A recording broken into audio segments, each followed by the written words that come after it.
I'll tell you one thing, we're getting this tunnel built. Premier Doug Ford on the need to build the Tunnel Expressway under the 401, all to relieve congestion on the busy highway. It's the kind of project that evokes images of the Big Dig, the mega project that rerouted a major highway in Boston. That project came in years late and billions over budget. And that's where Councillor Diane Sachs's mind went when she heard the Premier's plan. The Premier never runs out of ideas for spending billions and billions of dollars of public money making traffic worse. I mean, there is lots of research that expanding highway space increases traffic. That's what happened in the Big Dig after $21 billion worth of work. Ontario's former environmental commissioner is skeptical the project will ever happen. I am somewhat optimistic that the enormous engineering and financial challenges will shut it down. Councillor Josh Matlow is frustrated by the proposal. He says the Premier should spend the money on transit instead.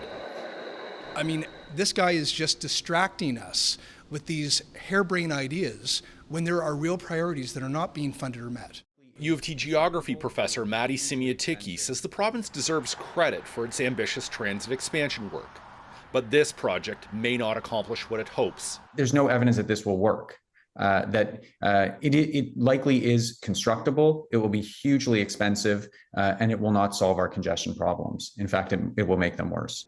One of the keys to cutting congestion on the 401 is reducing demand, he says. And Ford has already ruled out one solution: road tolls. That conversation is completely off limits right across the political spectrum. It's not just the Conservative, right across the political spectrums.